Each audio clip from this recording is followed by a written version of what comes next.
Teacher, philosopher, economist, jurist और royal adviser. ये सारे गुण आचार्य चाणक्य में थे।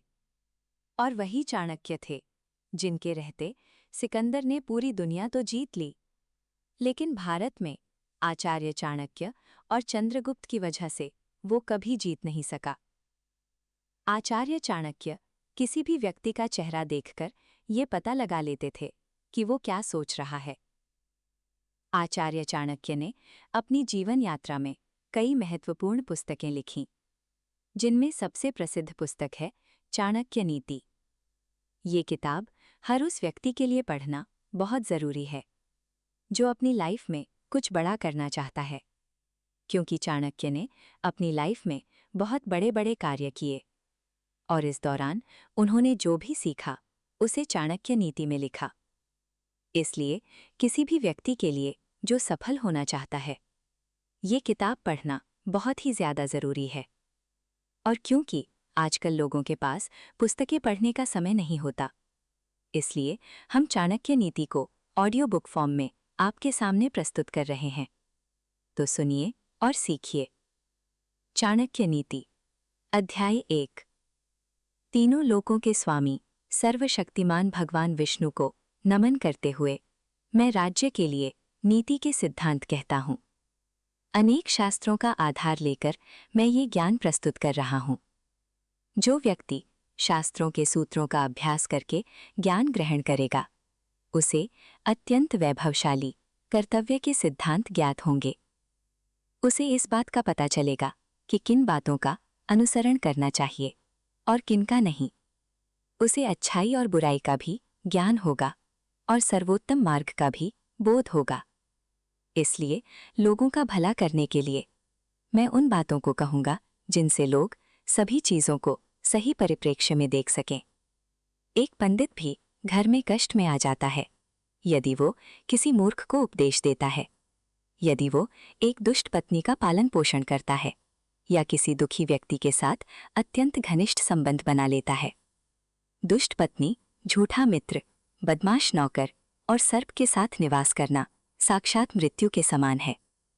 व्यक्ति को आने वाली मुसीबत से निपटने के लिए धन संचय करना चाहिए। उसे धन संपदा त्याग कर भी पत्नी की सुरक्षा करनी चाहिए। लेकिन यदि बात आत्मा की सुरक्षा की हो तो उसे धन और पत्नी दोनों को तुच्छ समझना चाहिए। भविष्य में आने वाली मुसीबत के लिए धन एकत्रित करें। ऐसा ना सोचें कि धनवान व्यक्ति को मुसीबत कैसी। जब धन साथ छोड़ता है तो संचित धन भी तेजी से घटने लगता है। उस देश में निवास ना करें जहां आपकी कोई इज्जत नहीं, जहां आप रोजगार नहीं कमा सकते, जहां आपका कोई मित्र नहीं और जहां आप कोई ज्ञान अर्जित नहीं कर सकते। ऐसी जगह पर एक दिन भी निवास ना करें जहां निम्नलिखित 5 चीजें ना हों। एक धनवान व्यक्ति, एक ब्राह्मण जो वैदिक शास्त्रों में निपुण हो, एक राजा, एक नदी और एक चिकित्सक। बुद्धिमान व्यक्ति को ऐसे देश में कभी नहीं जाना चाहिए जहां रोजगार कमाने का माध्यम ना हो, जहां लोगों को किसी बात का भय ना हो, जहां लोगों को किसी बात की लज्जा ना हो, जहां लोग बुद्धिमान ना हो और जहां लोगों की प्रवृत्ति दान धर्म की ना हो। नौकर की परीक्षा तब करें जब वो कर्तव्य का पालन ना कर रहा हो। रिश्तेदार की परीक्षा तब करें जब आप मुसीबत में घिरे हों। मित्र की परीक्षा विपरीत परिस्थितियों में करें। और जब आपका समय अच्छा न चल रहा हो, तब अपनी पत्नी की परीक्षा करें। अच्छा मित्र वही है जो हमें निम्नलिखित परिस्थितियों में नहीं त्यागता: आवश्यकता पड़ने पर, किसी दुर्घटना में पड़ने पर, जब अकाल पड़ा हो, जब युद्ध चल रहा हो, जब हमें राजा के दरबार में जाना पड़े और जब हमें शमशान घाट जाना पड़े। जो व्यक्ति किसी नश्वर चीज के लिए कभी नाश न होने वाली वस्तु को छोड़ देता है, तो उसके हाथ से अविनाशी वस्तु भी चली जाती है।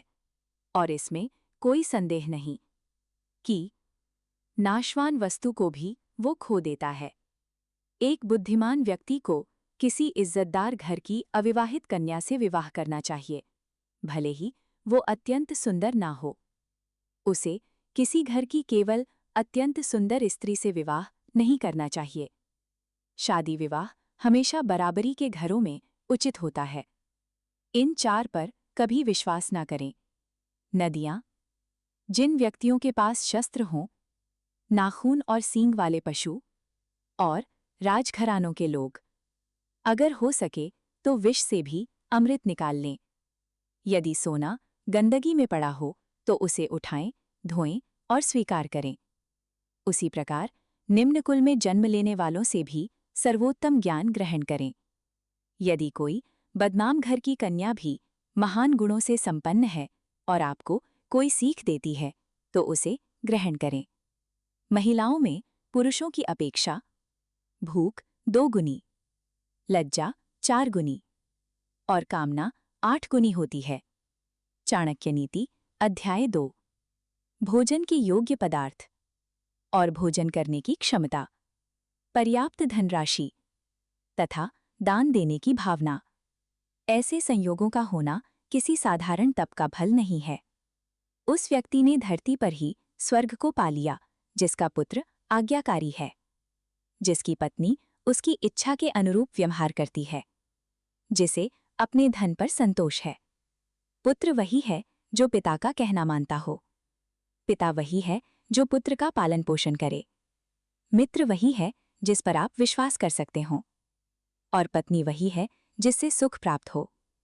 ऐसे लोगों से बचें जो आपके मुंह पर तो मीठी मीठी बातें करते हैं, लेकिन आपकी पीठ पीछे आपको बर्बाद करने की योजना बनाते हैं।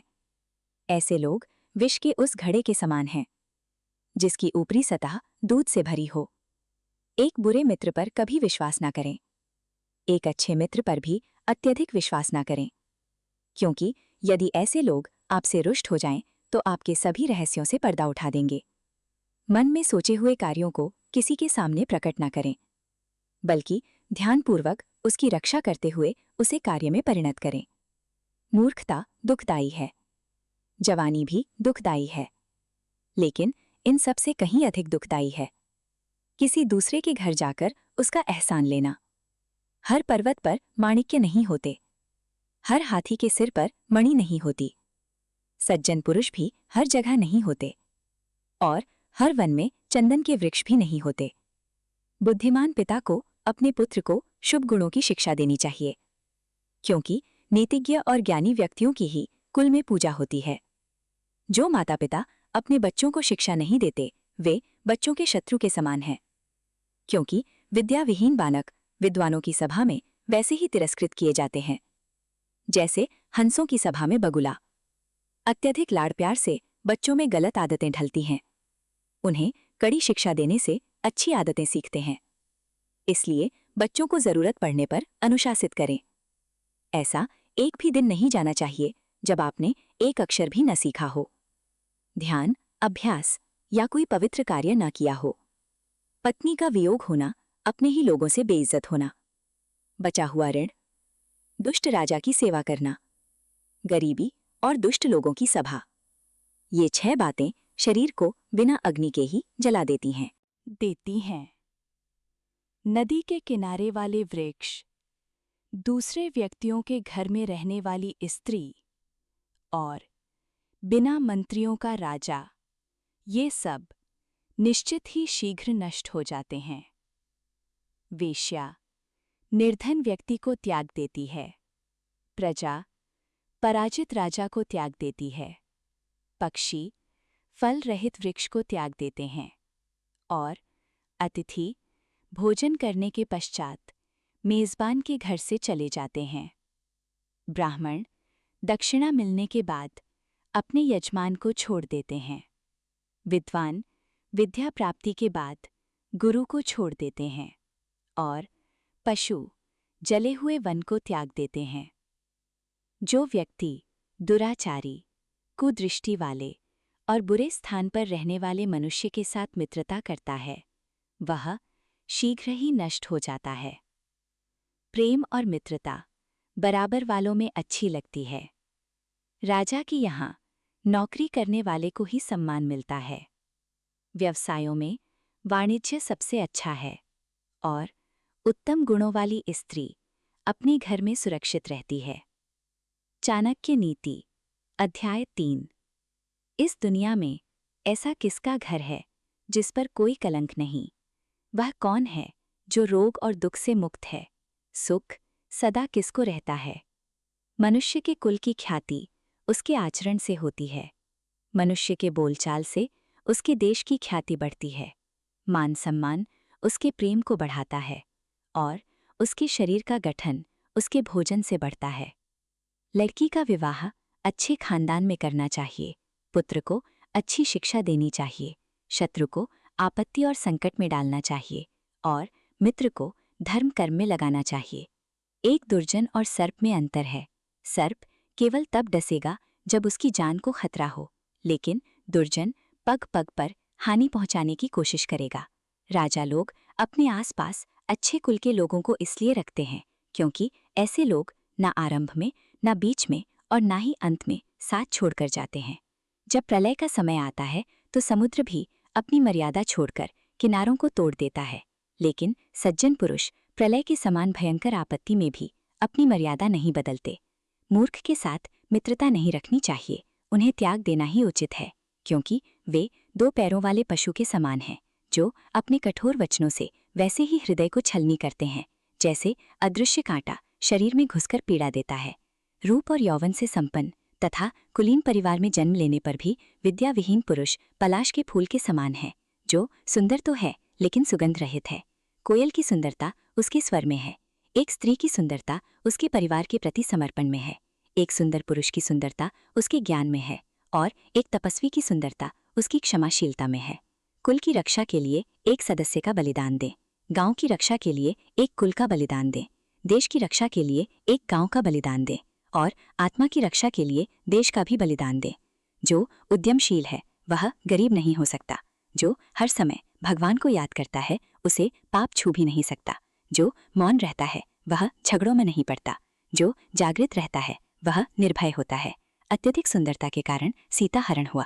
अत्यधिक घमंड के कारण रावण का अंत हुआ। अत्यधिक दान के कारण राजा बलि को भी बंधन में बंधना पड़ा। अतः हर जगह अति से बचना चाहिए। शक्तिशाली लोगों के लिए कौन सा कार्य कठिन है? व्यापारियों के लिए कौन सी जगह दूर है? विद्वानों के लिए कोई देश विदेश नहीं। मधुरभाषी लोगों का कोई शत्रु नहीं। एक ही पुष्प से सुगंधित वृक्ष पूरा वन महका देता है। उसी प्रकार एक ही गुणवान पुत्र पूरे कुल का नाम रोशन करता है। जिस प्रकार एक सूखा हुआ जलता वृक्ष संपूर्ण वन को जला देता है, उसी प्रकार एक ही कुपुत्र सारे कुल की मान मर्यादा और प्रतिष्ठा को नष्ट कर देता है। एक विद्वान एवं सदाचारी पुत्र के कारण संपूर्ण परिवार वैसे ही खुशहाल रहता है जैसे चंद्रमा के निकलने पर रात्रि जगमगा उठती है। ऐसे अनेक पुत्र किस काम के जो दुख और निराशा पैदा करें? इससे तो वह एक ही पुत्र अच्छा है जो संपूर्ण घर को सहारा और शांति प्रदान करे।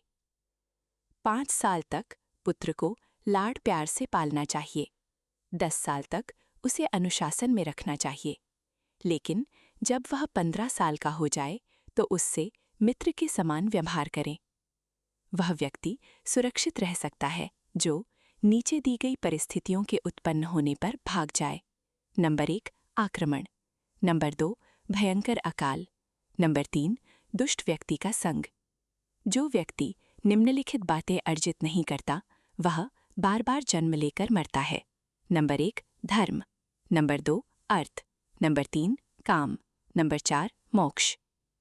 धन की देवी माँ लक्ष्मी स्वयं वहां चली आती हैं जहां नंबर 1 मूर्खों का सम्मान नहीं होता, नंबर 2 अनाज का अच्छे से भंडारण किया जाता है, नंबर 3 पति पत्नी में आपस में लड़ाई झगड़ा नहीं होता।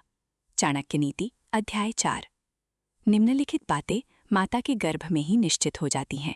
नंबर 1 व्यक्ति कितने वर्ष जिएगा, नंबर 2 वह किस प्रकार का कार्य करेगा, नंबर 3 उसके पास कितनी संपत्ति होगी, नंबर 4 उसकी मृत्यु कब होगी। पुत्र, मित्र, सगे संबंधी और साधु, इनको देखकर दुष्ट लोग भागते हैं, लेकिन जो लोग साधुओं का अनुसरण करते हैं उनमें भक्ति जागृत होती है और उनके कारण उनका सारा कुल धन्य हो जाता है। जैसे मछली दृष्टि से, कछुआ ध्यान देकर और पक्षी स्पर्श करके अपने बच्चों का पालन करते हैं, वैसे ही सज्जन पुरुषों की संगति मनुष्य का पालन पोषण करती है। जब आपका शरीर स्वस्थ है और आपकी नियंत्रण में है, तब आत्म साक्षात्कार का उपाय कर लेना चाहिए, क्योंकि मृत्यु हो जाने के बाद कोई कुछ नहीं कर सकता। विद्या अर्जन करना कामधेनु के समान है, जो हर मौसम में अमृत प्रदान करती है। वह विदेश में माता के समान रक्षक और हितकारी होती है। इसलिए विद्या को एक गुप्त धन कहा जाता है।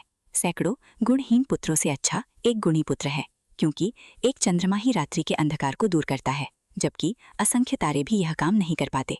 एक ऐसा बालक जो जन्म लेते ही मृत हो जाए, वह एक मूर्ख दीर्घायु बालक से बेहतर है। पहला बालक केवल एक क्षण का दुख देता है, लेकिन दूसरा अपने माता पिता को जीवन भर दुख की अग्नि में जलाता है। निम्नलिखित बातें व्यक्ति को बिना आग के ही जलाती हैं। नंबर 1, छोटे गांव में बसना, जहां रहने की सुविधाएं उपलब्ध ना हो। नंबर 2, ऐसे व्यक्ति के यहाँ काम करना जो नीच कुल में पैदा हुआ हो। नंबर 3, अस्वस्थ करने वाले भोजन का सेवन करना। नंबर 4, जिसकी पत्नी हर समय गुस्से में रहती हो। नंबर 5, जिसका पुत्र मूर्ख हो। नंबर 6, जिसकी पुत्री विधवा हो गई हो। वह गाय किस काम की, जो न दूध देती है और न बच्चे को जन्म देती है। उसी प्रकार उस बच्चे का जन्म भी किस काम का, जो न विद्वान हो और न भगवान का भक्त। जब व्यक्ति जीवन के दुख से झुलसता है, तो उसे निम्नलिखित ही सहारा देते हैं: पुत्र, पुत्री, पत्नी और भगवान के भक्त। ये बातें एक ही बार होनी चाहिए। नंबर 1, राजा का बोलना। नंबर 2, विद्वान व्यक्ति का वचन। नंबर 3, लड़की का विवाह। जब आप तप करते हैं तो अकेले करें, अभ्यास करते हैं तो दूसरों के साथ करें, गायन करते हैं तो 3 लोग करें, कृषि 4 लोग करें और युद्ध अनेक लोग मिलकर करें। वही अच्छी पत्नी है, जो सुशील है, कुशल है, शुद्ध है, पति को प्रसन्न रखने वाली है और सत्यवादी है। जिस व्यक्ति के पास पुत्र नहीं है, उसका घर उजड़ा हुआ है। जिसके कोई सगे संबंधी नहीं है, उसकी सभी दिशाएं उजड़ी हुई हैं। मूर्ख व्यक्ति का हृदय उजड़ा हुआ है, निर्धन व्यक्ति का सब कुछ उजड़ा हुआ है। जिस आध्यात्मिक शिक्षा का आचरण नहीं किया जाता, वो जहर के समान है। जिसका पेट खराब है, उसके लिए भोजन भी जहर है। निर्धन व्यक्ति के लिए लोगों के सामाजिक या व्यक्तिगत कार्यक्रमों में एकत्र होना जहर के समान है। जिस व्यक्ति के पास धर्म और दया नहीं है, उसे दूर कर दो। जिस गुरु के पास आध्यात्मिक ज्ञान नहीं है, उसे दूर कर दो। जिस पत्नी के चेहरे पर हर समय घृणा हो, उसे दूर कर दो। जिन रिश्तेदारों के पास प्रेम नहीं है, उन्हें दूर कर दो। सतत भ्रमण करना व्यक्ति को बूढ़ा बना देता है। यदि घोड़े को हर समय बांध कर रखा जाए, तो वो जल्दी बूढ़ा हो जाता है। धूप में रखने से कपड़े पुराने हो जाते हैं। इन बातों को बार बार याद करें।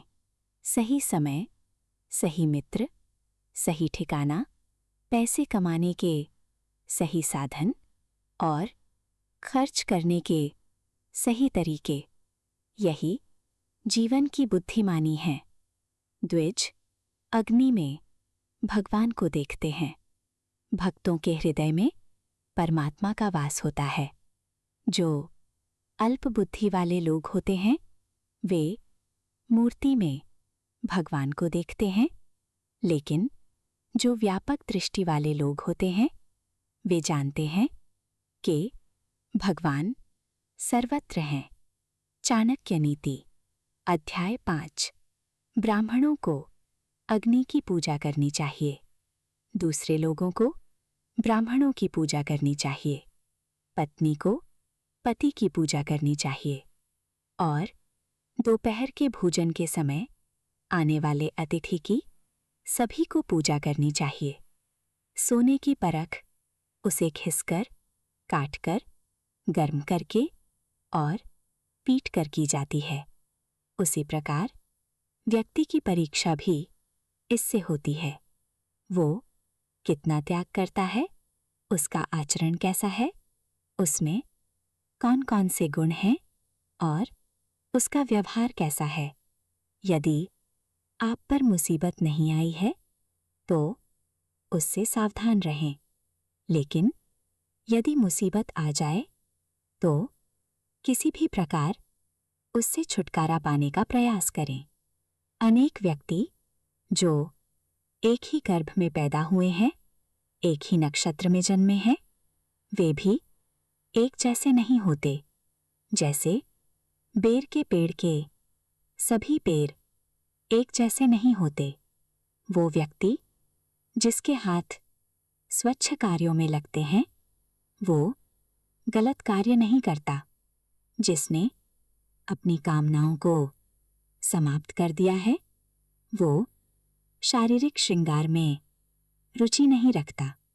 जो अधपड़ा होता है, वो मीठे वचन नहीं बोल सकता। जो सीधी बात करता है, वो धोखा नहीं दे सकता। मूर्ख लोग विद्वानों से ईर्ष्या करते हैं। गलत मार्ग पर चलने वाली स्त्री पवित्र स्त्री से ईर्ष्या करती है। बदसूरत स्त्री सुंदर स्त्री से ईर्ष्या करती है। आलस्य से अभ्यास का नाश होता है। दूसरों को पैसा संभालने के लिए देना धन का नाश करता है। गलत ढंग से बुआई करने वाला किसान अपने बीजों का नाश करता है। यदि सेनापति नहीं हो तो सेना का नाश होता है। अर्जित विद्या अभ्यास से सुरक्षित रहती है। घर की इज्जत अच्छे व्यवहार से सुरक्षित रहती है। अच्छे गुणों से सम्मानित व्यक्ति को महानता मिलती है। किसी भी व्यक्ति का गुस्सा उसकी आंखों में दिखता है। जो वैदिक ज्ञान की निंदा करते हैं, शास्त्र सम्मत जीवन शैली का मजाक उड़ाते हैं और शांत स्वभाव वाले लोगों का उपहास करते हैं, ऐसे लोग बिना कारण ही दुख प्राप्त करते हैं। गरीबी को उद्योग समाप्त करता है। अच्छा आचरण दुख को मिटाता है। विवेक अज्ञान को नष्ट करता है और सही जानकारी भय को समाप्त करती है। वासना के समान कोई रोग नहीं। मोह के समान कोई शत्रु नहीं। क्रोध के समान कोई अग्नि नहीं और स्वरूप ज्ञान के समान कोई बोध नहीं। व्यक्ति अकेला ही जन्म लेता है, अकेला ही मरता है। अपने कर्मों के शुभ और अशुभ फल अकेला ही भोगता है। अकेला ही नरक में जाता है या सद्गति प्राप्त करता है। जिसने अपने स्वरूप को जान लिया, उसके लिए स्वर्ग भी तिनके के समान है। एक पराक्रमी योद्धा अपने जीवन को तुच्छ मानता है। जिसने अपनी कामनाओं को जीत लिया, उसके लिए स्त्री भोग की वस्तु नहीं, उसके लिए संपूर्ण ब्रह्मांड भी तुच्छ है। जिसके मन में कोई आसक्ति नहीं। जब आप सफर पर जाते हैं तो विद्या ही आपकी सच्ची मित्र होती है। घर में पत्नी मित्र के समान होती है। बीमार होने पर दवा मित्र के समान होती है और अर्जित पुण्य मृत्यु के बाद एकमात्र सच्चा मित्र होता है। समुद्र में होने वाली वर्षा व्यर्थ है। जिसका पेट भरा हुआ है, उसके लिए अन्न व्यर्थ है। धनवान व्यक्ति के लिए भेंट वस्तु का कोई विशेष अर्थ नहीं। दिन के समय जलता हुआ दीपक व्यर्थ है। निर्धन व्यक्ति को धन की कामना होती है। पशु को वाणी की कामना नहीं। मनुष्यों को स्वर्ग की कामना होती है। देवताओं को मोक्ष की कामना होती है। सत्य की शक्ति ही इस दुनिया को धारण करती है। सत्य की शक्ति से ही सूर्य प्रकाशमान है, हवाएं चलती हैं और वास्तव में सब कुछ सत्य पर ही आधारित है। लक्ष्मी जो संपत्ति की देवी हैं, वे चंचल हैं। हमारी श्वास भी चंचल है।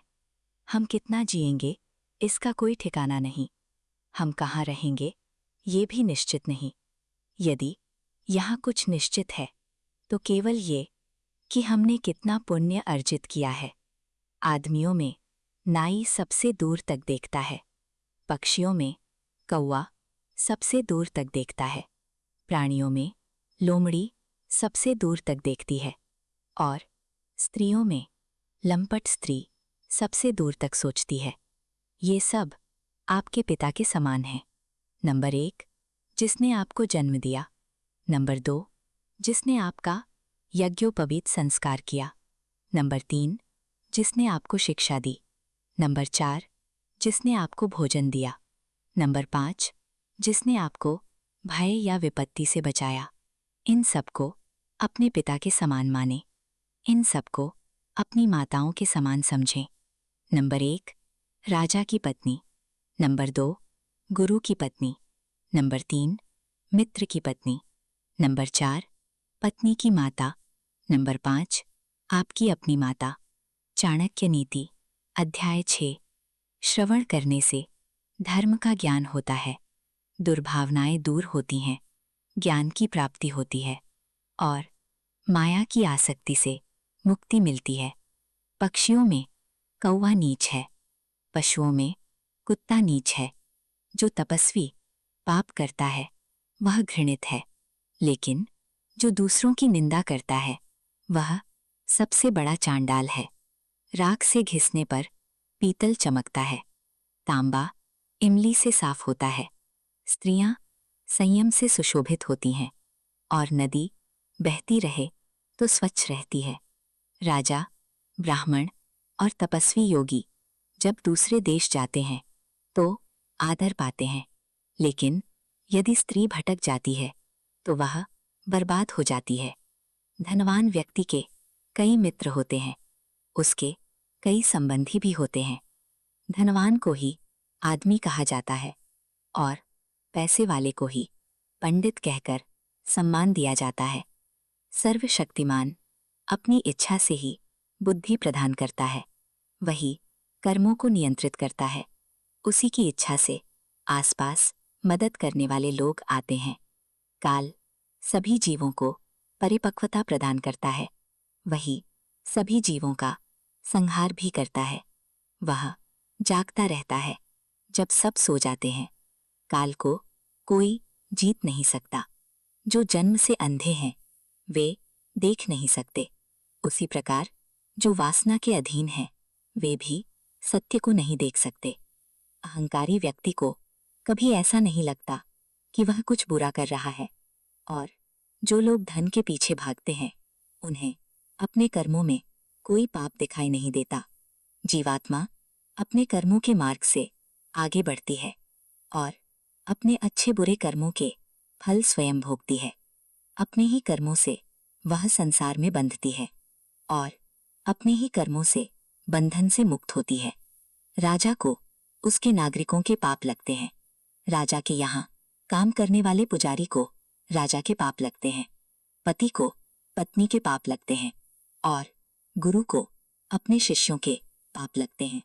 अपने ही घर में व्यक्ति के शत्रु हो सकते हैं, जिसका पिता हर समय कर्ज में डूबा रहता है, जिसकी माता दूसरे पुरुष से अत्यधिक जुड़ी हो, जिसकी पत्नी सुंदर हो पर चरित्रहीन हो, या जिसका पुत्र शिक्षा से वंचित हो।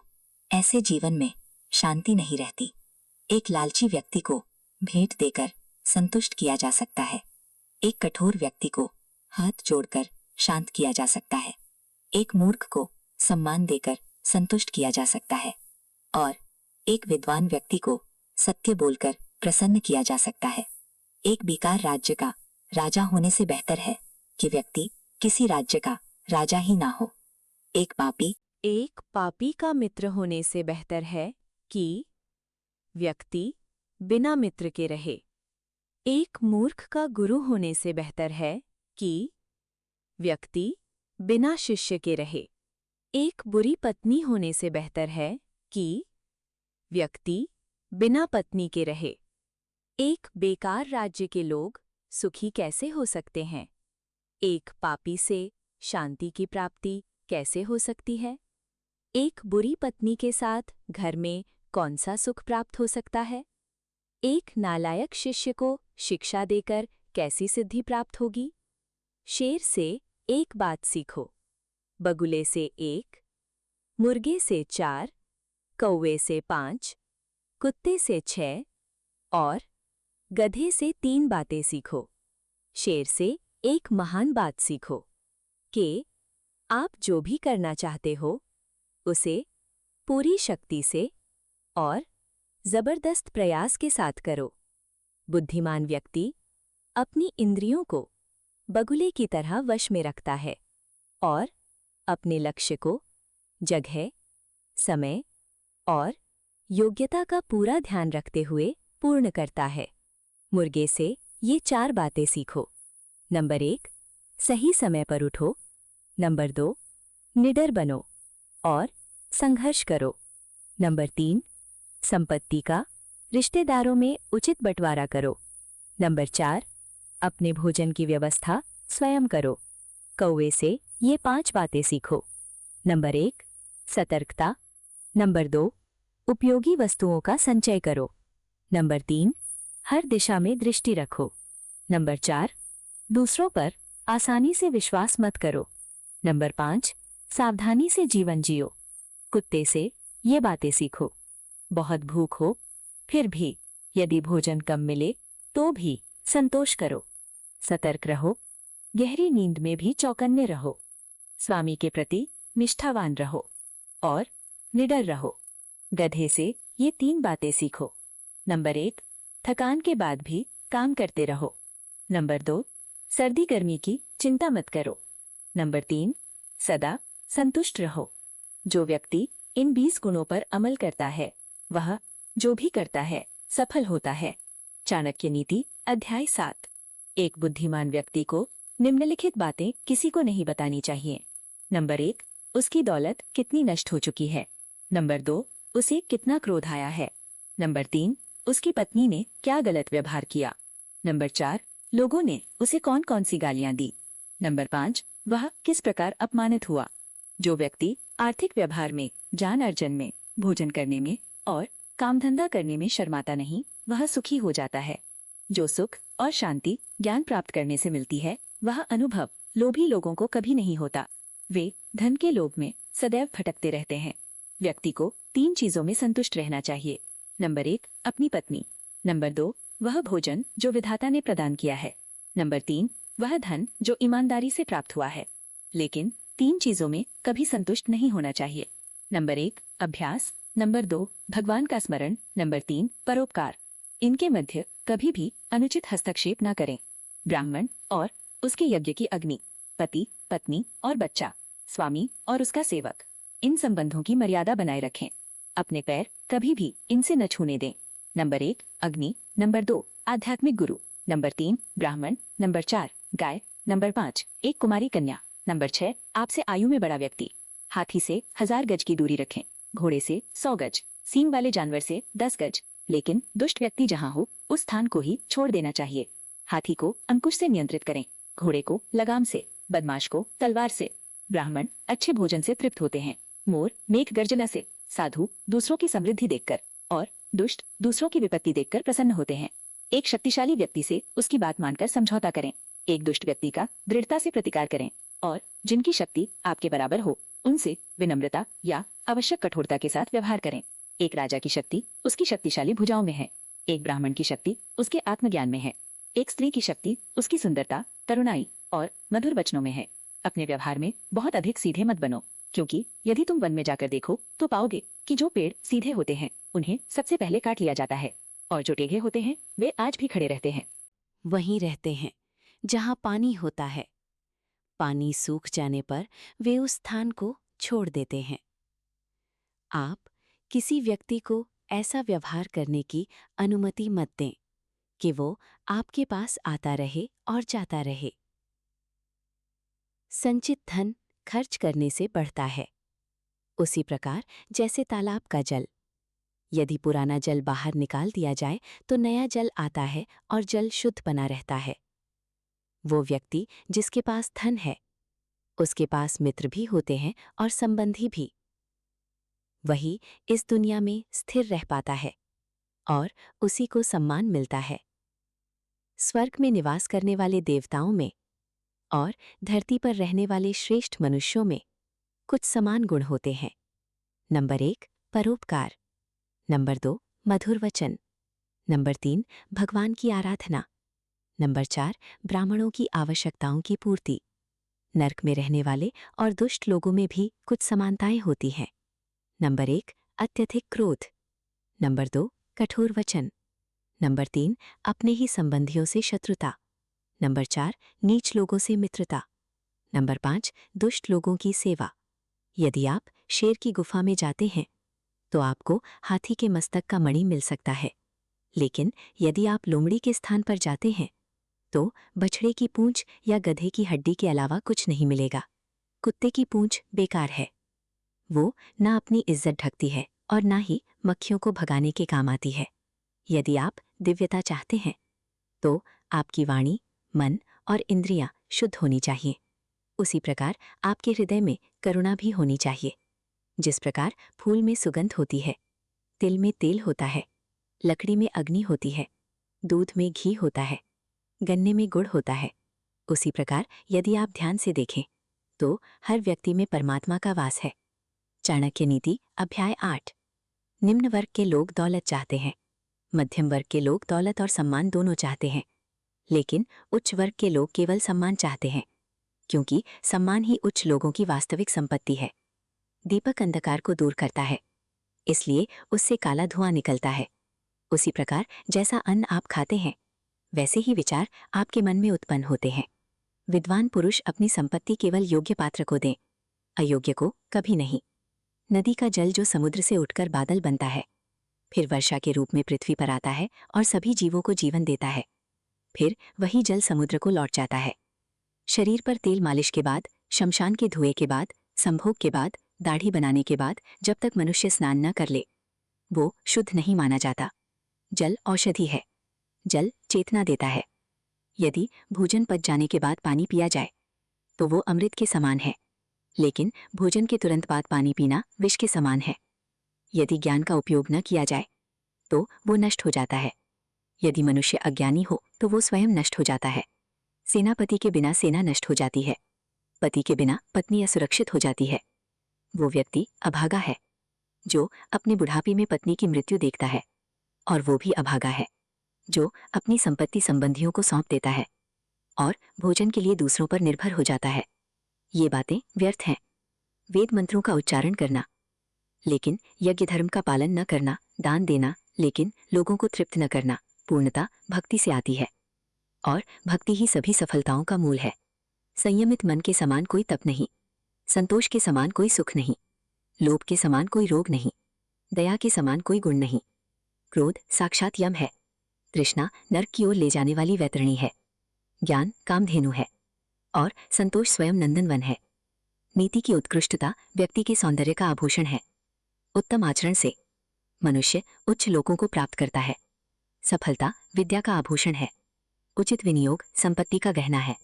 नीति भ्रष्ट होने से सुंदरता का नाश होता है, हीन आचरण से अच्छे कुल का नाश हो जाता है, पूर्णता ना होने से विद्या का नाश होता है, उचित विनियोग के बिना धन का नाश होता है। परिवार को समर्पित पत्नी शुद्ध मानी जाती है। लोगों का कल्याण करने वाला राजा श्रेष्ठ माना जाता है। शुद्ध ब्राह्मण वही है जो संतुष्ट है। असंतुष्ट ब्राह्मण, संतुष्ट राजा, लज्जा रखने वाली वेश्या और कठोर आचरण करने वाली गृहिणी, ये सभी विनाश को प्राप्त होते हैं। क्या लाभ ऊंचे कुल का, यदि बुद्धिमत्ता ही ना हो? निम्न कुल में जन्म लेने वाला विद्वान व्यक्ति भी देवताओं द्वारा सम्मानित होता है। विद्वान व्यक्ति लोगों से सम्मान पाता है और अपनी विद्वता के कारण हर स्थान पर आदर पाता है। ये पूर्ण सत्य है कि विद्या हर जगह सम्मानित होती है। जो लोग दिखने में सुंदर हैं, युवा हैं, ऊंचे कुल में जन्मे हैं, लेकिन उनके पास विद्या नहीं, तो वे व्यर्थ हैं।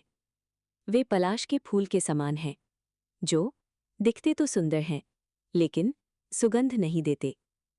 ये धरती उन लोगों के भार से दबी रहती है जो मांस खाते हैं, मदिरा पीते हैं और मूर्ख होते हैं।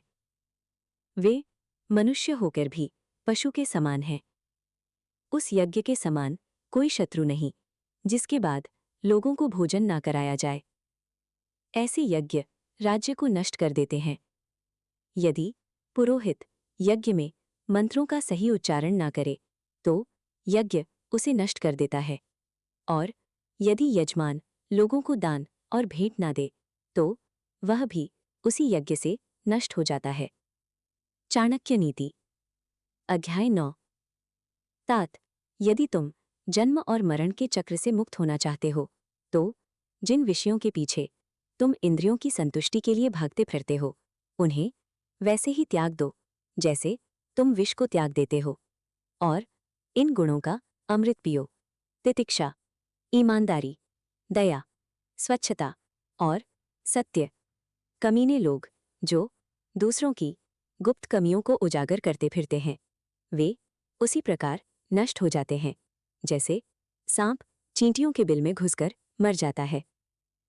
विधाता ने स्वर्ण को सुगंध नहीं दी, गन्ने को फल नहीं दिए, चंदन के वृक्ष को फूल नहीं दिए, विद्वान को धन नहीं दिया और राजा को लंबी आयु नहीं दी। अमृत सबसे उत्तम औषधि है। इंद्रिय सुख से अच्छा भोजन सर्वश्रेष्ठ सुख है। नेत्र सभी इंद्रियों में श्रेष्ठ हैं और मस्तक शरीर के सभी अंगों में श्रेष्ठ है। कोई संदेशवाहक आकाश में जा नहीं सकता, आकाश से कोई समाचार आ नहीं सकता, वहां रहने वालों की आवाज सुनाई नहीं देती और उनसे सीधा संपर्क नहीं हो सकता। इसलिए जो ब्राह्मण सूर्य और चंद्रमा की गतियों का ज्ञान रखता है उसे विद्वान माना जाना चाहिए। इन सातों को सोते समय जगाना चाहिए। नंबर 1 विद्यार्थी, नंबर 2 सेवक, नंबर 3 यात्री, नंबर 4 भूखा व्यक्ति, नंबर 5 भयभीत व्यक्ति, नंबर 6 भंडारी और नंबर 7 द्वारपाल। इन सातों को सोते समय नहीं जगाना चाहिए। नंबर 1 सांप, नंबर 2 राजा, नंबर 3 बाघ, नंबर 4 डंक मारने वाला कीड़ा, नंबर 5 छोटा बच्चा, नंबर 6 दूसरे का कुत्ता और नंबर 7 मूर्ख। जिन्होंने वेदों का अध्ययन सिर्फ धन कमाने के लिए किया और जो नीच कर्म करने वालों का अन्न खाते हैं उनमें कौन सी शक्ति रह सकती है। वे ऐसे सांपों के समान हैं जो डस नहीं सकते। जिस व्यक्ति के दांतों से सामने वाले के मन में भय उत्पन्न ना हो और प्रसन्न होने पर भी जो किसी को कुछ ना दे, वह ना किसी की रक्षा कर सकता है और ना किसी को नियंत्रित कर सकता है। ऐसा व्यक्ति भला क्या कर सकता है? यदि नाग अपना फन खड़ा कर ले तो भले ही वह विषहीन हो, फिर भी उसका यह रूप सामने वाले के मन में भय उत्पन्न करने के लिए पर्याप्त है। यहां ये बात महत्वपूर्ण नहीं कि वह विषैला है या नहीं। सुबह उठकर दिन भर के अपने कार्यों के बारे में सोचो, दोपहर में अपने धन के बारे में विचार करो और रात में चोरों से सावधान रहो।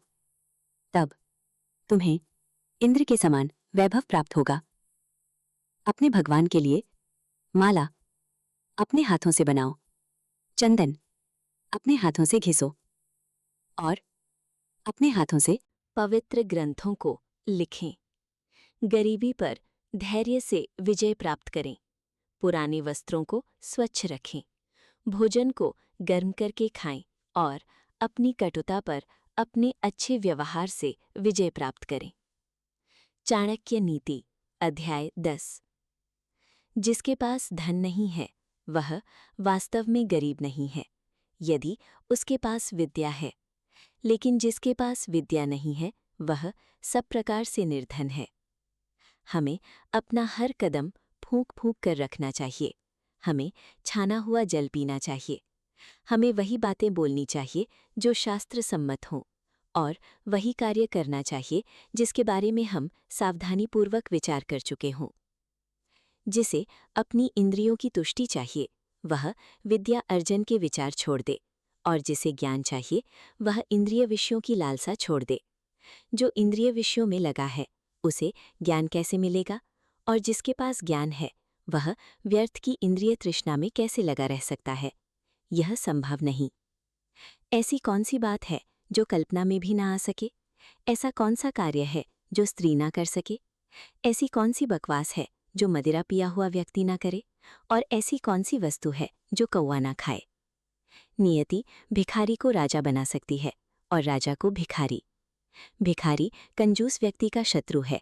एक श्रेष्ठ कलाकार मूर्ख व्यक्ति का शत्रु है। वह पत्नी जो पराये पुरुष में रुचि रखती है, उसके लिए उसका पति शत्रु है। और जो चोर रात को चोरी करने निकलता है, चंद्रमा उसका शत्रु है। जिनके पास विद्या नहीं, तप नहीं, ज्ञान नहीं, अच्छा स्वभाव नहीं, गुण नहीं और दया नहीं, वे धरती पर मनुष्य के रूप में घूमने वाले पशु हैं। वे धरती पर केवल भार हैं।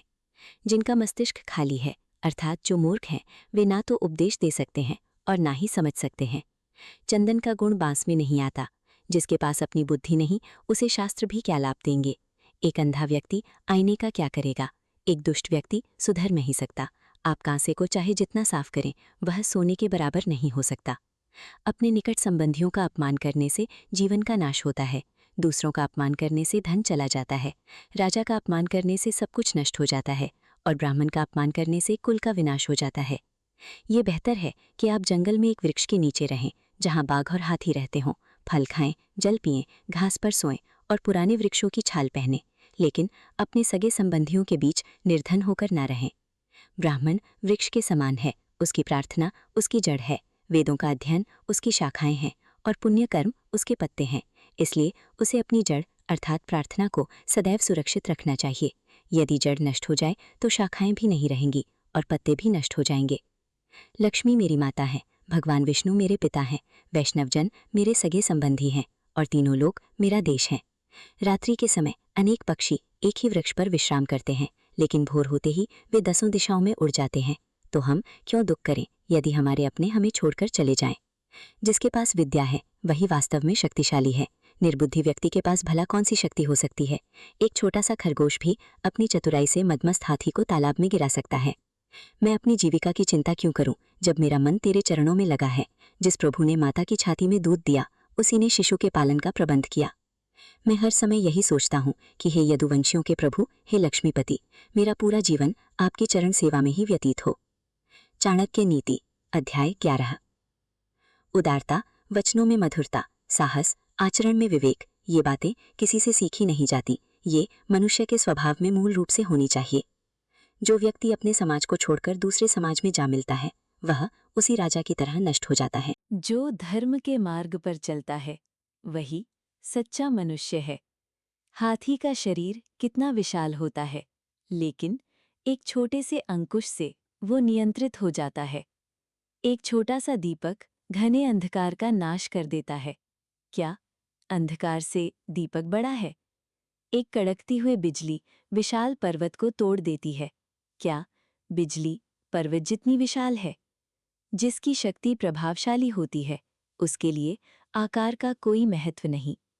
जो व्यक्ति सदा गृहस्थी के कामों में ही लगा रहता है, वो सच्चा ज्ञान प्राप्त नहीं कर सकता। मांस खाने वाले के हृदय में दया नहीं हो सकती। लोभी व्यक्ति कभी सत्य नहीं बोल सकता। पक्षी शिकारी में कभी शुद्धता नहीं हो सकती, और दुष्ट व्यक्ति में पवित्रता कभी उत्पन्न नहीं हो सकती। उसे चाहे कितना भी समझा लो, जैसे नीम का वृक्ष कभी मीठा नहीं हो सकता, चाहे उसकी शाखा से जड़ तक घी और शक्कर सींच दी जाए। आप चाहे 100 बार पवित्र जल से स्नान कर लें, लेकिन मन का मैल नहीं धुलता। उसी प्रकार जैसे मदिरा का पात्र कभी पवित्र नहीं हो सकता, चाहे उसे बार बार गर्म करके साफ किया जाए। इसमें कोई आश्चर्य नहीं कि व्यक्ति उन बातों को महत्व नहीं देता जिसका उसे ज्ञान ही नहीं। जैसे एक जंगली शिकारी की पत्नी हाथी के सिर का मणि फेंककर गुंजा की माला पहन लेती है। जो व्यक्ति 1 वर्ष तक भोजन करते समय भगवान का ध्यान करे और मौन रहकर भोजन करे, उसे हजारों वर्षों तक स्वर्गलोक की प्राप्ति होती है। एक विद्यार्थी पूर्ण रूप से इन बातों का त्याग करे। नंबर 1 काम, नंबर 2 क्रोध, नंबर 3 लोभ, नंबर 4 स्वादिष्ट भोजन की अत्यधिक इच्छा, नंबर 5 शरीर का अत्यधिक श्रृंगार, नंबर 6 अत्यधिक जिज्ञासा, नंबर 7 अत्यधिक निद्रा, नंबर 8 केवल शरीर पालन के लिए अत्यधिक प्रयास। वो ब्राह्मण जो दुकानदारी में लगा रहता है वास्तव में वेश्यावत जीवन जीता है। निम्न स्तर के लोगों से जिस व्यवसाय में अत्यधिक संपर्क होता है वो ब्राह्मण को भी शूद्र बना देता है। वो ब्राह्मण जो दूसरों के काम में बाधा डालता है, जो घमंडी है, स्वार्थी है, धोखेबाज है, दूसरों से घृणा करता है और जिसके मुख में मधुर वचन लेकिन हृदय में कटुता है, वो बिल्ली के समान है। वो ब्राह्मण जो तालाब, बगीचा, मंदिर और धर्मस्थल बेचता है वो म्लेच्छ के समान है। जो भगवान की मूर्ति की संपत्ति चुराता है और जीविका के लिए कुछ भी खा लेता है वो चांडाल है। एक बुद्धिमान व्यक्ति को वो सब कुछ दान कर देना चाहिए जो उसकी आवश्यकता से अधिक हो। केवल दान के कारण ही कर्ण, राजा बलि और राजा विक्रमादित्य आज भी याद किए जाते हैं। मधुमक्खियों को देखो, वे अपने जीवन भर शहद इकट्ठा करती हैं लेकिन न स्वयं खाती हैं और न दूसरों को देती हैं, और एक ही क्षण में कोई आकर सब कुछ छीन ले जाता है। चाणक्य नीति अध्याय 12।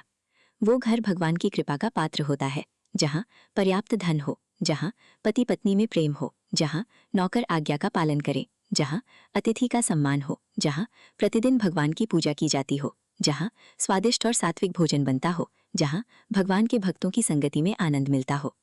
जो व्यक्ति संकट में पड़े ब्राह्मण को भक्ति भाव से थोड़ा सा भी दान देता है उसे बदले में बहुत बड़ा लाभ प्राप्त होता है। वे लोग इस संसार में वास्तव में सुखी हैं जो अपने संबंधियों के प्रति उदार हैं, अजनबियों के प्रति दयालु हैं, अच्छे लोगों से प्रेम रखते हैं, नीच लोगों से दूरी बनाए रखते हैं, विद्वानों से कुछ नहीं छुपाते, दुश्मनों के सामने साहस दिखाते हैं, बड़ों के प्रति विनम्र रहते हैं और पत्नी के प्रति अनुशासन बनाए रखते हैं। अरे लोमड़ी, उस व्यक्ति के शरीर को तुरंत छोड़ दो जिसके हाथों ने कभी दान नहीं किया, जिसने कभी दान नहीं दिया, जिसके कानों ने कभी विद्या ग्रहण नहीं की, जिसकी आंखों ने भगवान के सच्चे भक्त को नहीं देखा, जिसके पांव कभी तीर्थ क्षेत्र तक नहीं गए, जिसने धर्म के मार्ग से कमाए हुए धन से अपना जीवन नहीं चलाया और जिसने बिना कारण अपना सिर अहंकार से ऊंचा रखा। अरे लोमड़ी, ऐसे व्यक्ति को मत खाना वरना तू भी दूषित हो जाएगी। धिक्कार है उन लोगों पर जिनके हृदय में भगवान श्री कृष्ण, यशोदा के लाडले, उनके चरण कमलों के प्रति भक्ति नहीं है। मृदंग की ध्वनि भी धिक धिक कहकर ऐसे लोगों का धिक्कार करती है। बसंत ऋतु क्या कर सकती है यदि बांस पर पत्ते ही ना आएं?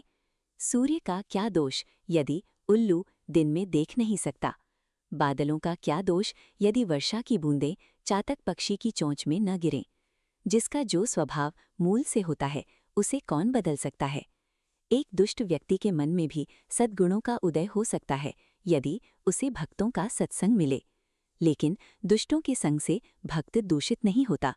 जैसे भूमि पर गिरा हुआ फूल धरती को सुगंधित कर देता है लेकिन फूल धरती की दुर्गंध नहीं लेता, उसी प्रकार जैसे भक्तों के दर्शन हो जाते हैं उसका कल्याण हो जाता है।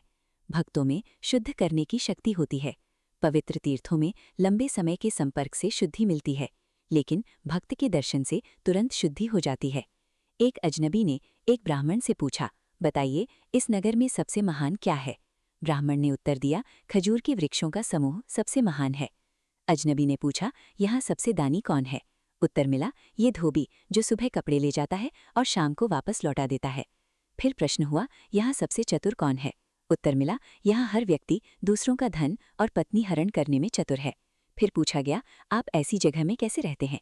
ब्राह्मण ने कहा, जैसे एक कीड़ा दुर्गंध युक्त स्थान में रहता है, वही प्रकार वह घर जहाँ ब्राह्मणों के चरण नहीं धोए जाते, जहाँ वैदिक मंत्रों का उच्च स्वर में उच्चारण नहीं होता और जहाँ भगवान और पितरों को भोग नहीं लगाया जाता, वह घर शमशान के समान है। सत्य मेरी माता है, आध्यात्मिक ज्ञान मेरा पिता है, धर्माचरण मेरा बंधु है, दया मेरा मित्र है, भीतर की शांति मेरी पत्नी है और क्षमा मेरा पुत्र है। यही मेरा परिवार है। हमारा शरीर नश्वर है, धन स्थायी नहीं है और मृत्यु हर समय हमारे निकट खड़ी है, इसलिए हमें तुरंत पुण्य कर्म करने चाहिए। ब्राह्मणों को स्वादिष्ट भोजन से आनंद मिलता है, गायों को ताज़ी कोमल घास से, पत्नी को पति के सानिध्य में और क्षत्रियों को युद्ध में आनंद मिलता है।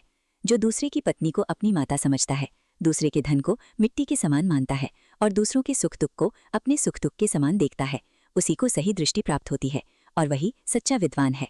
भगवान राम में ये सभी गुण थे। नंबर 1, सद्गुणों से प्रेम। नंबर 2, मधुर वचन। नंबर 3, दान देने की प्रबल इच्छा। नंबर 4, मित्रों के साथ कपट रहित व्यवहार। नंबर 5, गुरु के सामने विनम्रता। नंबर 6, मन की गहरी शांति। नंबर 7, शुद्ध आचरण। नंबर 8, गुणों की परख। नंबर 9, शास्त्र ज्ञान की अनुभूति। नंबर 10, रूप की सुंदरता। नंबर 11, भगवत भक्ति। कल्प वृक्ष केवल लकड़ी है, चंद्रमा केवल एक ग्रह है, कामदेव का शरीर भी भस्म हो गया, राजा बलि राक्षस कुल में जन्मे थे, कामधेनु एक पशु ही है, लेकिन भगवान राम के समान कौन है? विद्या सफर में हमारी मित्र है, पत्नी घर में मित्र है, औषधि रोगी व्यक्ति की मित्र है और मृत्यु के समय केवल पुण्य कर्म ही सच्चा मित्र है। राज परिवारों से शिष्टाचार सीखो, पंडितों से बोलने की कला सीखो, जुआरियों से झूठ बोलना सीखो और स्त्रियों से चालाकी सीखो। जो व्यक्ति बिना सोचे समझे खर्च करता है, जो अपनी पत्नी की उपेक्षा करता है, जो अपने घर का ध्यान नहीं रखता और जो अपने आचरण पर ध्यान नहीं देता, ऐसे लोग बहुत जल्दी बर्बाद हो जाते हैं। एक विद्वान व्यक्ति को अपने भोजन की चिंता नहीं करनी चाहिए, उसे सिर्फ अपने धर्म का पालन करने की चिंता करनी चाहिए। हर व्यक्ति का भोजन पर जन्म से ही अधिकार है। जिसे दौलत कमाने में, अनाज एकत्र करने में, विद्या अर्जित करने में और भोजन करने में शर्म नहीं आती, वो सुखी रहता है। बूंद बूंद से सागर बनता है, उसी प्रकार बूंद बूंद से ही ज्ञान, गुण और संपत्ति प्राप्त होती है। जो व्यक्ति अपने बुढ़ापे में भी मूर्ख बना रहता है, वो वास्तव में मूर्ख ही है। जैसे इंद्रवरुण का फल चाहे कितना भी पक जाए, मीठा नहीं होता। चाणक्य नीति, अध्याय 13। यदि मनुष्य एक पल के लिए भी जिए तो उसे उस पल को भी शुभ कर्मों में लगाना चाहिए। एक कल्प तक व्यर्थ जीने से कोई लाभ नहीं। इस लोक और परलोक दोनों में कष्ट उसी को मिलता है जो ना तो अच्छे कर्म करता है, न धर्म का पालन। हमें जो बीत गया उस पर पछताना नहीं चाहिए और भविष्य की अत्यधिक चिंता भी नहीं करनी चाहिए। विवेकशील लोग केवल वर्तमान में जीते हैं। देवताओं और सज्जनों का स्वभाव होता है कि वे शीघ्र प्रसन्न हो जाते हैं। निकट के और दूर के रिश्तेदार तब प्रसन्न होते हैं जब उनका सम्मान किया जाए, उन्हें स्नान, भोजन और आदर दिया जाए, उन्हें बैठने का स्थान और स्नेह का अवसर दिया जाए। जब बच्चा माँ के गर्भ में होता है तभी ये 5 बातें निश्चित हो जाती हैं। नंबर 1, उसकी आयु कितनी होगी। नंबर 2, वो क्या कार्य करेगा। नंबर 3, वो कितना धन अर्जित करेगा। नंबर 4, वो कितना ज्ञान प्राप्त करेगा। नंबर 5, उसकी मृत्यु कब होगी। देखो क्या आश्चर्य है, महान लोग कैसी अद्भुत बातें करते हैं। वे धन को तिनके के समान तुच्छ मानते हैं, लेकिन जब उन्हें धन मिलता है तो वे और भी अधिक विनम्र हो जाते हैं। जो व्यक्ति अपने घर और परिवार से अत्यधिक आसक्ति रखता है, वो भय और दुख दोनों को प्राप्त करता है। जो सुखी होना चाहता है उसे आसक्ति का त्याग करना होगा। जो व्यक्ति भविष्य के लिए तैयार रहता है और हर परिस्थिति का साहस से सामना कर सकता है, वही सुखी रहता है। लेकिन जो मनुष्य केवल भाग्य के सहारे जीता है, वो अंततः नष्ट हो जाता है। यदि राजा पुण्यात्मा है तो प्रजा भी वैसी ही बनती है। यदि राजा पापी है तो प्रजा भी पाप में लिप्त हो जाती है। यदि राजा सामान्य है तो प्रजा भी वैसी ही होती है, क्योंकि प्रजा के सामने राजा एक उदाहरण होता है और वे उसी का अनुसरण करते हैं। मेरी दृष्टि में वो व्यक्ति मृत समान है जो जीवित रहते हुए भी धर्म का पालन नहीं करता, लेकिन जो धर्म की रक्षा में अपने प्राण भी त्याग देता है, वो मृत्यु के बाद भी लंबे समय तक जीवित रहता है। जिस व्यक्ति ने न ज्ञान अर्जित किया, न धन कमाया और न ही मोक्ष के लिए आवश्यक साधन जुटाए, उसने व्यर्थ जीवन जिया है। जो नीच कुल के लोग होते हैं वो दूसरों की कीर्ति देखकर जलते हैं। वे दूसरों के बारे में अपशब्द कहते हैं क्योंकि उनमें स्वयं कुछ करने की क्षमता नहीं होती। यदि विषय वासनाएं बहुत प्रिय लगने लगें तो वे बंधन बन जाती हैं और विषय सुखों से अनासक्ति मुक्ति की ओर ले जाती है। इसलिए बंधन और मुक्ति दोनों का मूल मन ही है। जो व्यक्ति आत्मस्वरूप का बोध कर लेता है और स्वयं को केवल शरीर नहीं मानता, वो हर समय समाधि में रहता है, भले ही उसका शरीर कहीं भी क्यों ना हो। जिसे सब सुख प्राप्त होते हैं, जिसकी कामना पूर्ण हो जाती है, वो भी अंततः समझता है कि सब कुछ भगवान के हाथ में है। इसलिए हमें संतोष में जीना सीखना होगा। जिस प्रकार एक गाय का बछड़ा हजारों गायों के बीच भी अपनी मां को ढूंढ लेता है, उसी प्रकार मनुष्य के कर्म उसका पीछा कभी नहीं छोड़ते। जिसके कार्यों में व्यवस्था नहीं होती, उसे कभी सुख प्राप्त नहीं होता। लोगों के बीच भी और वन में भी अशांत मन वाला व्यक्ति दुख ही पाता है। लोगों के बीच उसका हृदय ईर्ष्या से जलता है और वन में सुविधाओं का अभाव उसे कष्ट देता है। यदि मनुष्य उपकरण का सहारा ले तो गहरे कुएं से भी जल निकाला जा सकता है।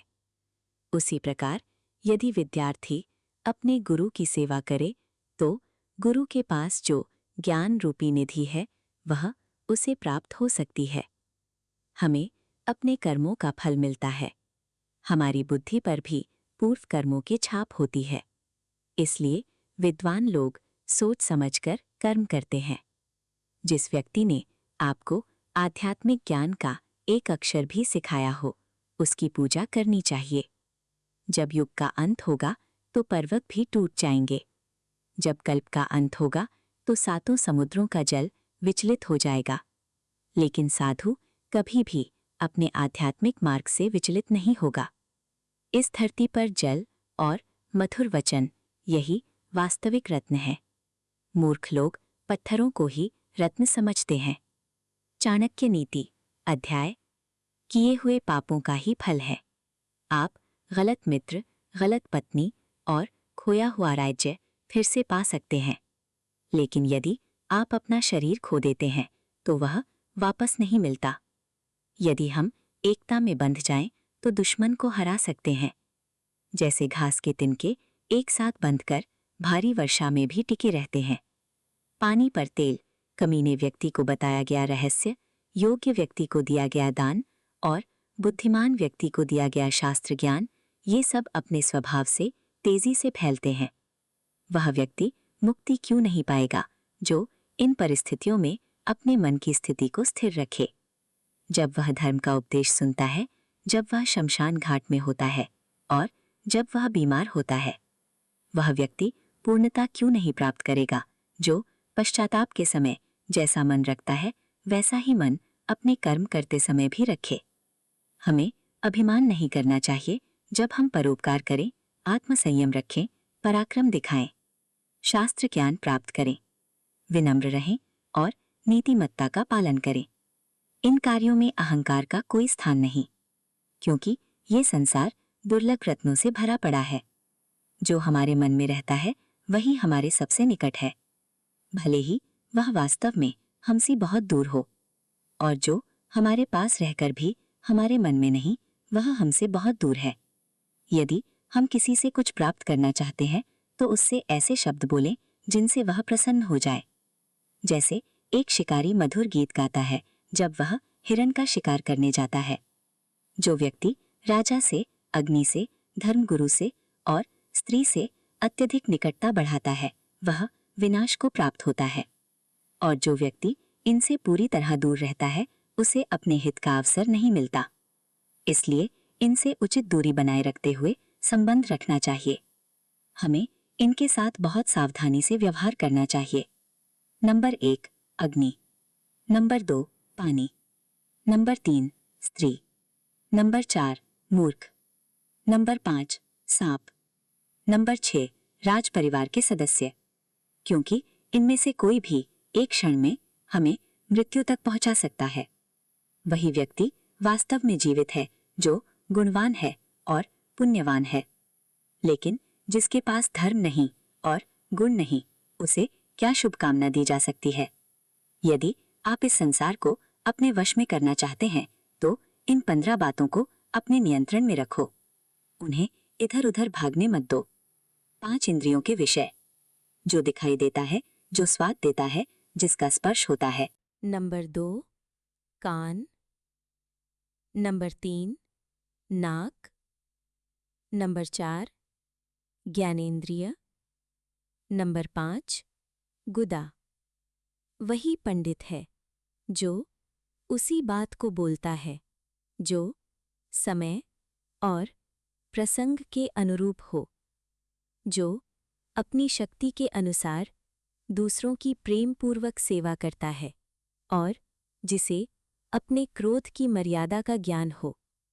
एक ही वस्तु देखने वालों की योग्यता के अनुसार अलग अलग दिखाई देती है। तप करने वाले को वही वस्तु वैराग्य का कारण लगती है और भोगी को वही वस्तु कामना जगाती है। जो व्यक्ति बुद्धिमान है वह इन बातों को कभी किसी को न बताए।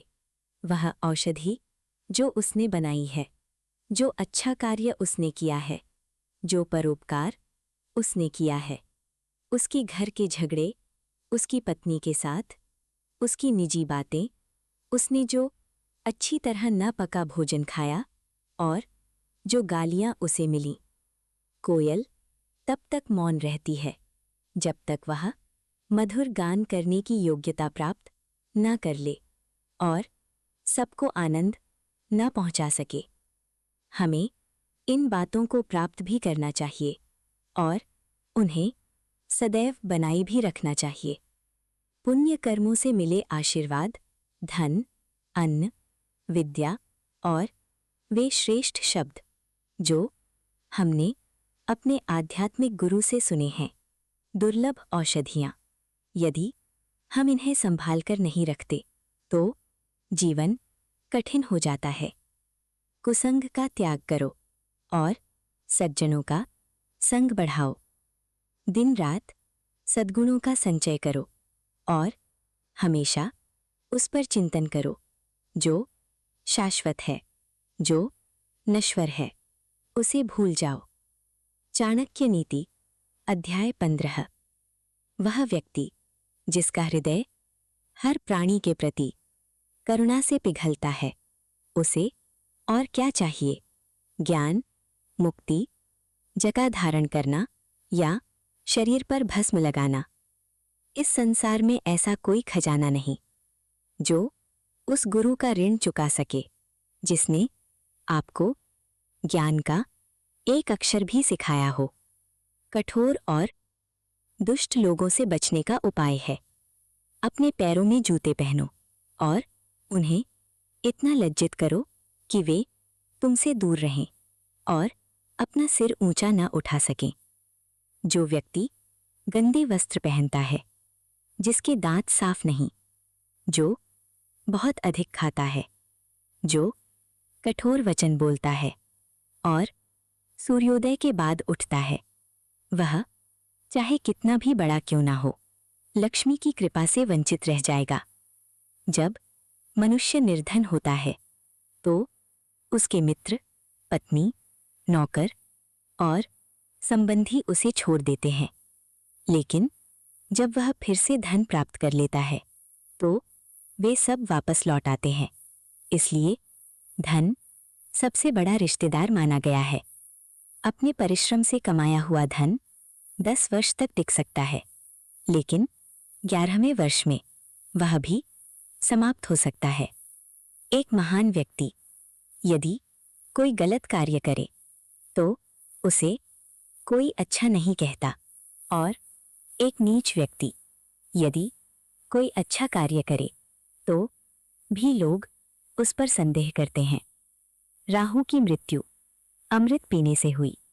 विष पीना हानिकारक है, लेकिन भगवान शिव ने जब विष पिया तो वही विष उनके गले का आभूषण बन गया। सच्चा भोजन वही है जो ब्राह्मण को अर्पित करने के बाद शेष बचे।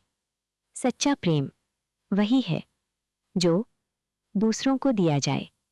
केवल अपने लिए किया गया प्रेम प्रेम नहीं, वही बुद्धिमत्ता है जो पाप करने से रोक दे। वही दान है जो बिना दिखावे के किया जाए। यदि मनुष्य में परख नहीं है तो वह अनमोल रत्न को पैरों की धूल में पड़ा रहने देता है और घास को सिर पर धारण करता है। ऐसा करने से रत्न का मूल्य कम नहीं होता और घास की महत्ता बढ़ नहीं जाती। जब विवेकवान व्यक्ति आता है तो वह हर वस्तु को उसकी सही जगह पर रखता है।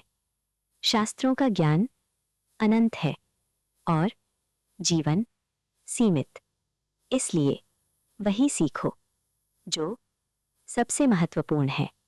जैसे हंस पानी छोड़कर उसमें मिला हुआ दूध पी लेता है। वह व्यक्ति चांडाल है जो दूर से आए हुए थके हुए अतिथि को आदर सत्कार दिए बिना स्वयं रात्रि भोजन कर लेता है। किसी व्यक्ति को चारों वेद और सभी धर्मशास्त्रों का ज्ञान हो, लेकिन यदि उसे अपने आत्मा की अनुभूति नहीं हुई तो वह उसी चमचे के समान है जिसने अनेक पकवानों को हलाया लेकिन कभी उनका स्वाद नहीं चखा। वे लोग धन्य हैं जो संसार रूपी समुद्र को पार करने के लिए एक सच्चे ब्राह्मण की शरण में जाते हैं। जिसने उनकी शरण लेकर सेवा की, वो ऐसे मुसाफिर के समान नहीं जो एक साधारण नाव पर सवार हो, जिसके डूबने का भय हर समय बना रहे। चंद्रमा जो अमृत से परिपूर्ण है, जो औषधियों का देवता माना जाता है, जो अमरत्व का प्रतीक है, जब वो सूर्य के सामने आता है अर्थात दिन में दिखाई देता है तो उसकी शोभा मंद पड़ जाती है। तो फिर एक साधारण मनुष्य यदि दूसरों के घर जाए तो क्या अपमान से बच सकता है? ये मधुमक्खी जो कमल की नाजुक पंखुड़ियों पर बैठकर मधु पिया करती थी, आज एक साधारण कांटेदार फूल पर अपना जीवन बिता रही है, क्योंकि वो ऐसे देश में आ गई जहां कमल है ही नहीं। अब उसे कांटों का पराग ही अच्छा लगने लगा है। हे स्वामी, मैं ब्राह्मणों के घर में इसलिए नहीं रहती क्योंकि अगस्त्य ऋषि ने क्रोध में समुद्र को, जो मेरे पिता हैं, पी लिया था और भृगु मुनि ने आपकी छाती पर पाँव मारा था। ब्राह्मणों को पढ़ने में बहुत आनंद आता है और वे मेरी प्रतिद्वंद्वी सरस्वती की कृपा चाहते हैं तथा भगवान शिव की पूजा करते हैं। इस संसार में मनुष्य को बांधने के अनेक उपाय हैं, लेकिन सबसे मजबूत बंधन प्रेम का होता है। इसका उदाहरण वह मधुमक्खी है जो लकड़ी को छेद सकती है, लेकिन फूल की कोमल पंखुड़ियों को छेदना पसंद नहीं करती, चाहे उसकी जान ही क्यों न चली जाए। चंदन कट जाने पर भी अपनी सुगंध नहीं छोड़ता। हाथी बूढ़ा होने पर भी अपनी चाल नहीं छोड़ता। गन्ना निचोड़े जाने पर भी अपनी मिठास नहीं छोड़ता। उसी प्रकार उच्च कुल में जन्मा व्यक्ति अपने श्रेष्ठ गुण कभी नहीं छोड़ता, भले ही उसे कितनी ही गरीबी में क्यों न जीना पड़े। चाणक्य नीति अध्याय 16। मूर्ख व्यक्ति सोचता है कि सुंदर स्त्री उससे प्रेम करती है और वो उसका दास बन जाता है, उसके इशारों पर नाचता है। बताओ, इस संसार में ऐसा कौन है जिसे धन पाकर अहंकार ना हुआ हो? कौन है जो अपने संकटों को पूरी तरह रोक सका हो? किस पुरुष को स्त्री ने वश में नहीं किया? किस पर राजा की सदैव कृपा बनी रही? कौन है जो समय के प्रकोप से बच गया? किस भिखारी को यहाँ यश और सम्मान प्राप्त हुआ और किस दुष्ट ने अपने दुर्गुणों के साथ सुख पाया? मनुष्य को महानता उसके गुण प्रदान करते हैं। केवल पद या स्थान से कोई महान नहीं बनता। क्या तुम कौवे को गरुड़ कहोगे यदि वह ऊंची इमारत की छत पर बैठ जाए? जो व्यक्ति गुणहीन है लेकिन लोग उसकी प्रशंसा करते हैं, वह कुछ समय के लिए सम्मान पा सकता है, लेकिन जो व्यक्ति स्वयं ही अपनी प्रशंसा करता है वह अपनी ही दृष्टि में गिर जाता है, चाहे वह इंद्र के समान शक्तिशाली क्यों न हो। यदि एक विवेकी व्यक्ति किसी के गुणों को पहचान ले तो उन गुणों की आभा रत्न के समान चमक उठती है। जैसे एक रत्न जब सोने के आभूषण में जड़ दिया जाता है तो और अधिक चमकता है। मुझे ऐसी संपत्ति नहीं चाहिए जिसके लिए कठिन यातना सहनी पड़े, सदाचार का त्याग करना पड़े या अपने शत्रु की चापलूसी करनी पड़े। सभी परोपकार और तप तात्कालिक लाभ देते हैं, लेकिन सुपात्र को दिया गया दान और सभी जीवों की रक्षा, इनका पुण्य कभी नष्ट नहीं होता। घास का तिनका हल्का है, कपास उससे भी हल्का है और भिखारी उन दोनों से भी अधिक हल्का है। फिर हवा का झोंका उसे उड़ाकर क्यों नहीं ले जाता? क्योंकि हवा भी डरती है कि कहीं वह भीख न मांग बैठे। बेइज्जत होकर देने से अच्छा है कि मनुष्य मर जाए। मृत्यु में केवल एक क्षण का दुख है, लेकिन अपमान के साथ जीने में हर दिन दुख सहना पड़ता है। सभी प्राणी मधुर वचनों से आनंदित होते हैं, इसलिए हमें सबसे मधुर वचन बोलने चाहिए। मधुर वाणी की इस संसार में कोई कमी नहीं।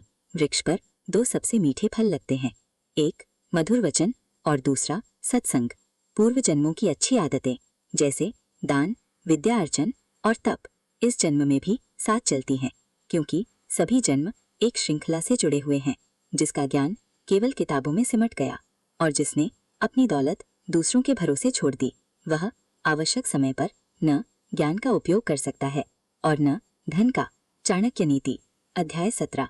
वह विद्वान जिसने बहुत सी पुस्तकों का अध्ययन किया लेकिन सद्गुरु का आशीर्वाद नहीं पाया, वह विद्वानों की सभा में सच्चे विद्वान के रूप में नहीं चमकता। उसी प्रकार जैसे नाजायज संतान को समाज में पूर्ण प्रतिष्ठा प्राप्त नहीं होती, वह वस्तु जो दूर दिखाई देती है, जो वस्तु असंभव दिखाई देती है, जो हमारी पहुंच से बहुत दूर लगती है, वह भी आसानी से प्राप्त हो सकती है यदि हम तप करें, क्योंकि तप से बढ़कर कुछ भी नहीं। लोभ से बड़ा दुर्गुण क्या हो सकता है और निंदा से बड़ा पाप क्या है? जो सत्य में स्थित है उसे तप करने की क्या आवश्यकता? जिसका हृदय शुद्ध है उसे तीर्थयात्रा की क्या आवश्यकता? यदि स्वभाव अच्छा है तो और किस गुण की जरूरत है? यदि कीर्ति है तो अलंकार की क्या आवश्यकता? समुद्र सभी रत्नों का भंडार है, वह भगवान शंकर के ससुर समान है। देवी लक्ष्मी उससे उत्पन्न हुई। इससे यह सिद्ध होता है कि उसी को मिलता है जिसने पहले दिया है।